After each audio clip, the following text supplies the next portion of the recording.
All right, hello, ladies and gentlemen, and welcome to another Training for Hiking live Q&A. My name is Rowan Smith, and I'm going to be answering your questions today, all about different topics around training for hiking. Now, for anyone who is joining us live today, if you do have any particular questions you would like covered, feel free to just pop them in the chat. I will do my best to help. Beyond that, I have a few different topics that I'm going to be covering today. We're going to be talking about elevation masks and whether they're worthwhile for a trail hiker preparing for altitude. We're going to talk about combination exercises, how that fits into the grand scheme of strength development. We're going to talk about if you are chronically missing workouts in your week and how you can work around that, and also talk a little bit about energy and burnout. So, with that being said, I'll get straight into the questions. As I said, anyone joining live who does anything, pop them in the chat and we'll go through. But first question we want to talk about are elevation masks. And this is one that came through in the group the other day. And it's actually something that's three other people have asked me in the last 2 weeks. So it's definitely worthwhile covering because it comes up all the time and it's very, very, very important. So the original question was, I'm a new hiker. I'm heading to Bhutan to hike in November. It's going to be the highest altitude I've ever been at. I've been doing strength training, walking hills with weights. I live in a relatively flat area. Someone's recommended to me to use one of these altitude training masks to prepare for the altitude. There seems to be mixed reviews on whether training with an altitude mask is beneficial. So this is, yeah, a really, really, really important topic to cover because pretty much if you are training for a high altitude adventure, you will probably see these things pop up. You'll get marketed them, people recommend them, or whatever it may be. And if you haven't seen them before, they're basically, I've got one here, they're these things here, where you basically kind of looks like, here we go, you can see, kind of looks like almost a gas mask, where basically you pop on, it goes over your mouth and your nose. And you strap it on, you do exercise, and essentially what it does is it restricts your breathing. So when you are training with it, it can be very, very difficult to catch your breath. You can change certain settings, and it can be, it can be a breathing workout. Now, the tricky thing here is when these things first came out and when they were first presented to the world of fitness, they were marketed as an altitude training mask. They were sort of said, hey, they're going to simulate altitude, they're going to replicate altitude, and that's how they were marketed. Now, over the years, as these things have actually been studied and researched, that isn't so much the case. There's been a lot of evidence to show that, hey, these things don't really simulate altitude. However, that whole concept of them being called altitude masks hasn't really disappeared. So that's as an overarching thing. That's what a lot of people fall into. They're actually called elevation masks, which is a way that these companies getting away around that kind of thing. But we want to talk about it. Because when it comes down to this type of stuff, if you are someone at sea level who's trying to train for a high altitude, obviously we want to be doing what we can to prepare. And on the surface level, it does make sense to use these masks. At altitude, your breathing gets tough. You struggle to get the air in, it can feel really tight in your chest or whatever it may be. Now, the idea of the mask is when you put it on and you're exercising, it can be really tough to breathe. It can make it tough. It can make it difficult. It can make you get really short of breath. It can make you very uncomfortable. And on the surface level, it makes sense. This may help you at altitude. However, when we get into things in a little bit more detail and when we get a little bit deeper, it isn't quite as simple. Because realistically, when it comes down to the claims of these masks and what's actually been shown when they've looked at the research and the training, a little bit of difference. These masks can be good for some things, but they're probably not great for some others. Now, one thing that altitude masks or these elevation masks do not do, and to be absolutely clear from the outset, is they do not replicate high altitude. When they have studied people using these masks, even though things feel difficult, even though your breathing gets really restricted, they've looked at people's blood oxygen saturation, and there have been no relevant changes in the mask to show in the blood to show that this replicates high altitude. So even though it may feel like that, it's not actually doing things in the body which are going to replicate high altitude. So if people are saying this will prepare you for altitude directly and say this will help you acclimatize or this will prepare you for the thin air or whatever it may be, there is no evidence to show that that is there. Now, on top of that, a lot of people say, okay, that's fair enough, but this mask will actually help me improve my aerobic fitness. Aerobic fitness is the number one most important element of fitness you have for a high altitude adventure. And a lot of people say, hey, maybe I'll go hike with these or run with these or cycle with these, and that will help me. But realistically, again, when people have looked into this and studied this, there hasn't really been any evidence to show that this type of thing will improve your aerobic performance. So doesn't replicate high altitude, doesn't have a huge amount of evidence to show that it'll improve your aerobic performance. However, there are a few other things that these masks can potentially do, and some things that these masks may be good for. Now, one thing that these masks can potentially be useful is they can potentially improve your respiratory muscle strength.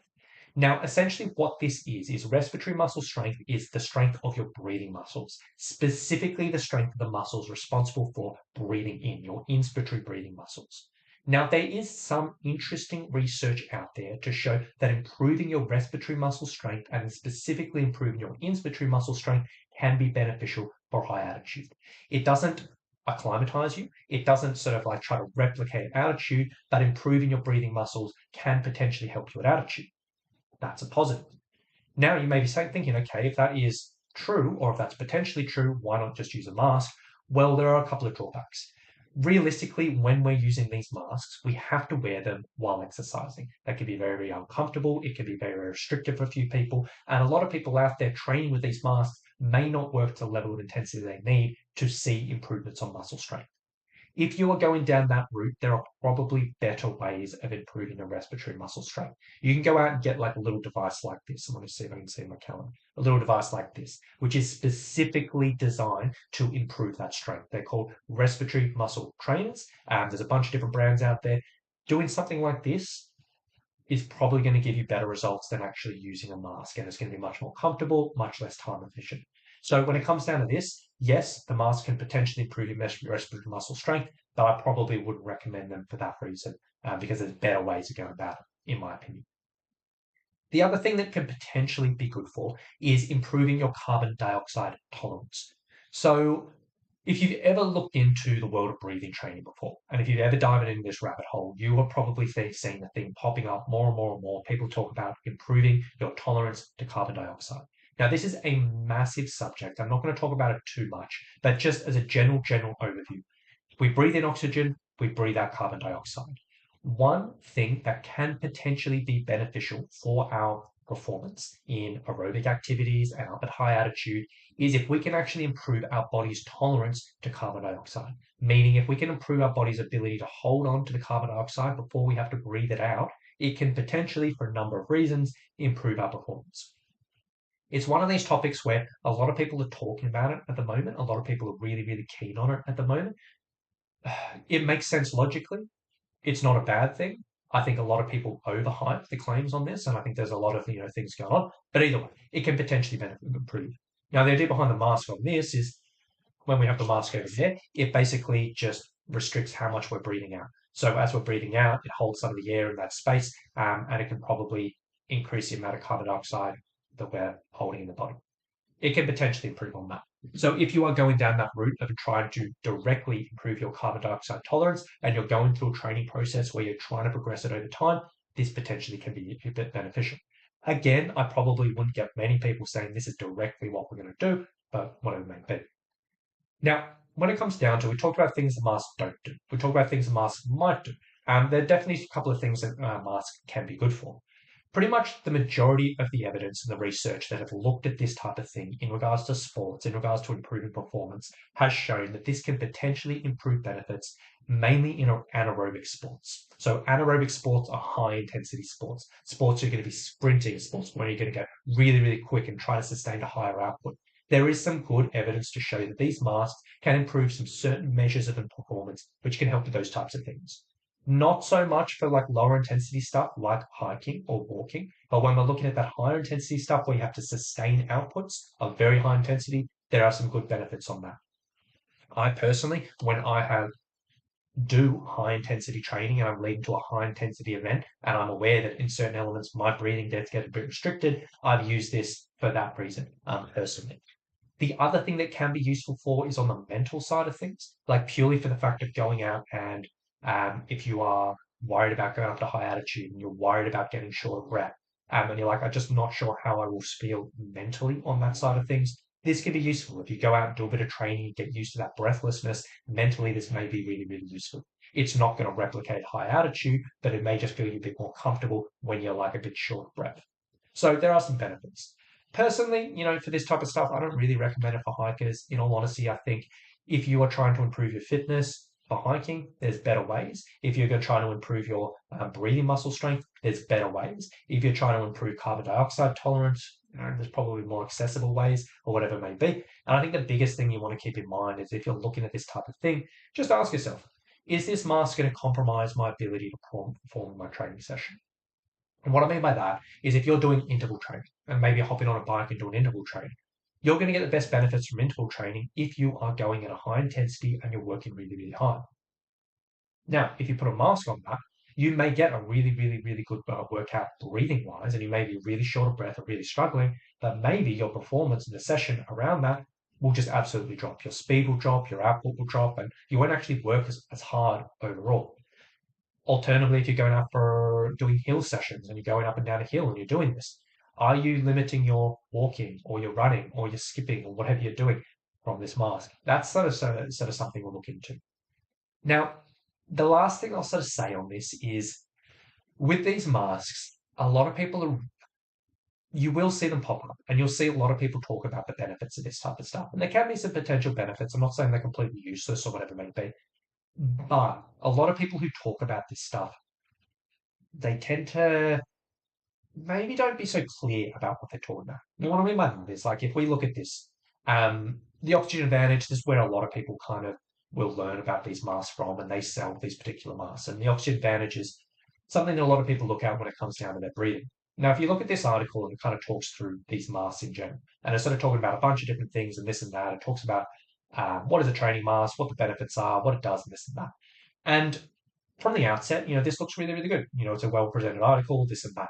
But it does get a little bit deceptive in the sense that, okay, it says the benefits of a training mask for diaphragm muscle strength and performance. It sort of says, okay, improving our diaphragm strength is important.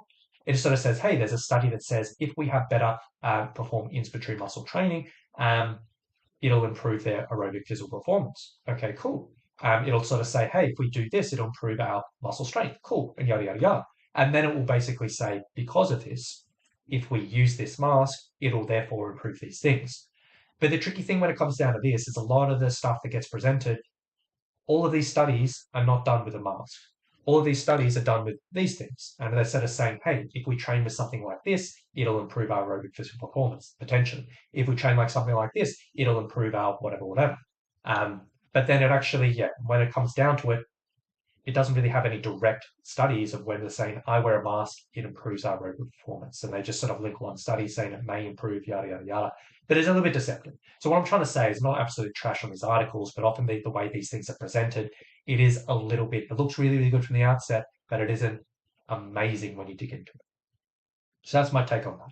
Long story short, can be good, but I don't think it really lives up to the hype. And I don't think the hikers and the high altitude thing can be your best bet. So enough on that subject. Let's move on. Next one, what I want to talk about is combination exercises. And this is a question I got from a new client the other day, actually. I thought it was worthwhile covering on this. And basically, they were asking the question, I typically prefer to do combination exercises when strength training. And I like combination moves and strengths. For example, I like to do a squat into a bicep curl, into a press, and then repeat. But I don't really see that recommended. Is that for a particular reason? And yeah, this is an interesting thing because when it comes down to these types of combination exercises, when you're linking a lower body exercise and an upper body exercise, and maybe doing 2 or 3 or even 4 exercises as one, these are really, really, really popular in the fitness world. And specifically, they're really, really popular when we're doing like circuit training, group training, HIIT environments, or whatever it may be.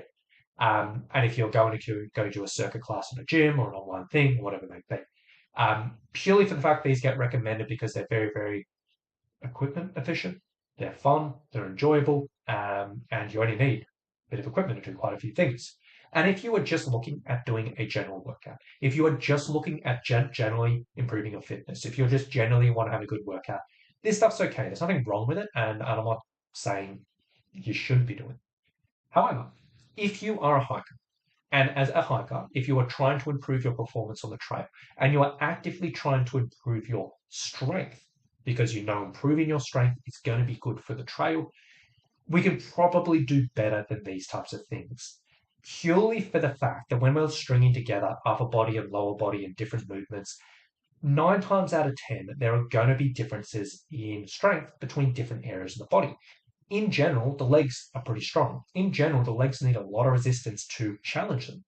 In general, the arms are not so strong, and there's a bit of an imbalance. So if we end up trying to use the same weight to load up the legs and the arms, typically what this leads to is the arms may get a good workout, but the legs probably don't get enough stimulus to really trigger things. So in the example of we sort of said before, a squat to curl to press. So we have exercise, we have a couple of dumbbells, we squat down, we come up, we curl, we press. The squat probably isn't really going to be very heavy because we can do that all day. The curl is probably going to be the limiting factor because that's going to be the most difficult thing, and the press might be okay. Or if we look at another classic one, I'll show you a video example here, is like the lunge to bicep curl. Now, in this situation, we lunge and we curl. We're working a lot of muscles here, but realistically, you can probably lunge 2 or 3 or 4 times the amount of weight that you could actually curl with your arms. So when we're doing this, we're kind of just going through the motions. The arms may get a little bit of a workout, but the legs aren't really doing a huge amount.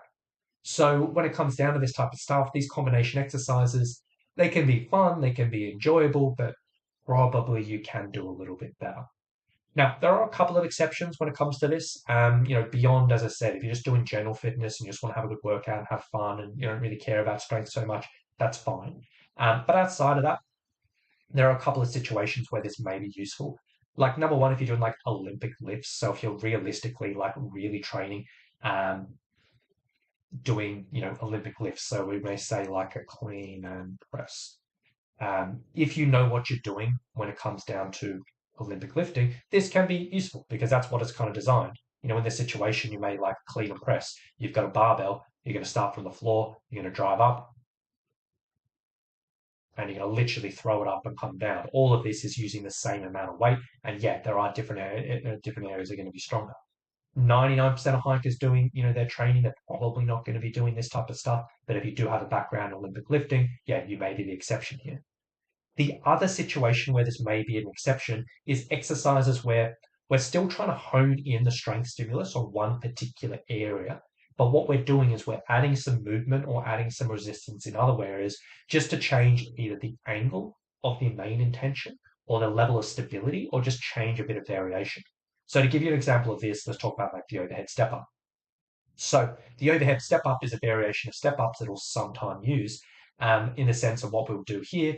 This is giving a little bit of a workout in regards to the shoulders. Yes, there won't be a huge amount of weight here, but what we're doing in this is just to change the stability requirements. So it's not so much a case of saying, hey, we are getting a really good shoulder workout here. We're still really aiming at the legs, but this is just changing the stability requirements so we don't wobble around. This could be an exception for this type of situation. Or another example is doing like the decline floor press. Like I like a floor press exercise as a really great option for hikers training at home, where you're basically lying on your floor, you get a couple of dumbbells, you're just pushing up and down. The decline floor press is basically a pretty terrible video of form, but it's basically lying on the back, pushing up to in a glute bridge and going from here. Now, in this situation, technically, when we're in this position, you may say, hey, the glutes are working a little bit. But in all honesty, it's probably not a huge amount of resistance to turn that into a strength stimulus. But what we're trying to do here is this movement is just changing the angle, going from lines flat on your back to at this slight angle, just changes the actual upper body exercise a little bit. So when it comes down to this type of combination exercise, that's typically where I recommend it. When we're just using it as just to alter the main stimulus. For the most part, I would recommend hikers, if you're looking at strength, split up your exercises. Do your lower body exercises, load them appropriately so they are challenging. Do your upper body exercises, load them so they are appropriate and they're challenging. You may have to spend twice the amount of time, but you probably get 3 times the amount of results, if that makes sense. And then finally, also, as a caveat to all of this, is typically, this type of stuff that's used in these HIIT environments, this group training, this circuit training, where we're trying to get a cardiovascular response, we're trying to get hot and sweaty and this and that. Again, if you're a hiker and you're actively trying to improve on the trail, I would probably recommend not using your strength training and the cardio workout. Again, split up your strength, split up your cardio. I typically recommend that's how you want to go about things. So that's enough on that. So, with that being said, next up, let's talk about missing workouts. And this is another question that came from a client, which I thought was very much worthwhile covering. And the question was like, basically, I enjoy the strength training. I enjoy the hiking. I don't really enjoy cardio. And in this specific situation, I think we'll talk about like stairs, but I know I need to do it. And I find myself missing these cardio sessions every single week. Do you have any advice here? And this is a really, really, really common thing for so many people. So many people struggle with this. So many people fall into this. And there's definitely a few simple things you can do because we all have our own favorite sessions and not favorite sessions in a week. There's always some of us lean more towards strength, some of us lean more towards cardio, some of us enjoy this and that, whatever it may be. Now, if you're just training for day-to-day life and you're not really training for a particular endpoint and you just want to be generally fit, generally strong, whatever it may be, my best piece of advice in this situation is just be flexible with your programming and find solutions which may be a bit more enjoyable. So, for example, if you didn't enjoy stair training, like, I don't really enjoy this, maybe do swimming, maybe do cycling, maybe do a group exercise class. What other ways can I find my cardio that I might enjoy a bit more? If you're just training for day-to-day life, this can be pretty good. Alternatively, if you're actually training for hiking and you're actively trying to improve your hiking, then there may be certain things you want to fit in because we want to get some strength in the week. We want to get some specific cardio in the week. We want to get some longer cardio in the week from the hiking. And we want to be hitting all of these different things to see the best results. Um, and if there is certain things in the week that you don't particularly love, the major trap we often see from people, they're like, okay, I plan out my week and I'm going to do these stairs on a Tuesday. Then it gets to Tuesday, you're like, oh, don't really feel like it. Maybe I'll do it tomorrow. Get to tomorrow and like, oh, you know what? Actually, I'm going to do something else. Maybe I'll do it the next day. Maybe I'll do it the next day. And we end up just keep on postponing and postponing and postponing. And the tricky thing with this is if we do postpone things once or twice or three times, ultimately the longer a week goes on, the more likely things are going to, the barriers will come up. Our energy, typically, if we're doing a Monday to Friday job, typically weekend, at the end of the weekend, our energy is at an all-time high. Then over the week, it starts to come down, down, and down. So our energy gets less and less and less through the week, or has the potential to get less and less. Or we may get busy. We may be like, start off on the weekend and we're like, oh, you've got all the time in the world. Monday's all good. And then all of a sudden I'm slammed at work. Or maybe we don't sleep well, or whatever it may be. Over the week goes on, there's more and more and more chance of things coming up. So my best recommendation here is if you have a particular session that you don't love so much, and if you fall into the trap of sort of missing it pretty regularly, my best recommendation here is taking whatever your least favorite session is in the week and just doing it first thing in the week. If you train on a Monday, do it on a Monday. If your first session's on a Tuesday, do it on a Tuesday or whatever it may be. The very first session in the week, that's when you do it. Now, the reason why I say this is number one, your energy is probably going to be at the highest. So you won't have that excuse that I'm tired today, I don't really want to do it, whatever it may be. There's a less likely chance that things are going to get in the way because you haven't had so many days in front of you. On top of that, this will very much reduce the mental fatigue of this hanging over you all week. If you're dreading this all week and every single day in the week, you're like, oh, I should be doing this, but I'm not. And you start feeling guilty and you're like, I've got to eventually do it and this and that. That in itself can be so mentally fatiguing. And that in itself can just be such a difficult thing. So just getting it done so you don't have to struggle with this may do wonders for your energy and your stress as it is. And then finally, this can give you a mental boost. If you just get the worst thing done at the start of the week, all your other sessions of the week will feel that much easier. And you'll feel positive that you've done it, that you accomplished it, or whatever it may be. So my best piece of advice in this situation, if there's something you always miss, get it done at the start of the week. I promise you it'll make a bit of a difference. Now, as a bit more, going into a little bit more like condensed here, like this same type of thing can apply for certain exercises. If you look at your strength training, you're aware that, okay, I typically need to do all of these things. Like, I've been recommended this, or I have a program, whatever it may be. But you're aware that there's a certain exercise that you hate. And you're like, oh my gosh, I suck. This sucks. And you'll always end up skipping it or missing it out. Then again, do it first thing in your workouts. In my situation, for me, I'm aware that calf raises and calf strength is very, very important for me, but I hate them. And I know I will always leave them until the end of the workout, but 50% of the time, if not more, I'll get to the end of the workout, be like, oh, I've probably got to get home and get back into work. Or, you know what, I'm tired now. Or, you know what, I just come up with an excuse. So my solution to this is I will do the calf raises first thing. As part of my warm-ups, I'll go through my stretches, go through my ability, and then I'll just do my calf raises before I even get into the workout. And that way it is done. So as an overview, as a week, this can work really well with your least favorite session. It can also work really well with your least favorite workouts as well. So hopefully that helps. And then the last one I wanted to cover, if we don't have any live questions coming through, is energy and burnout. So this particular question was basically, the situation. They said, look, right now I'm experiencing my highest levels of energy and motivation that I've felt in years. I'm at the highest level of energy, highest level of motivation. I've been fitting in lots and lots of training into my week, but I am worried this may not be sustainable, and I'm worried about doing too much and burning out. Should I be concerned?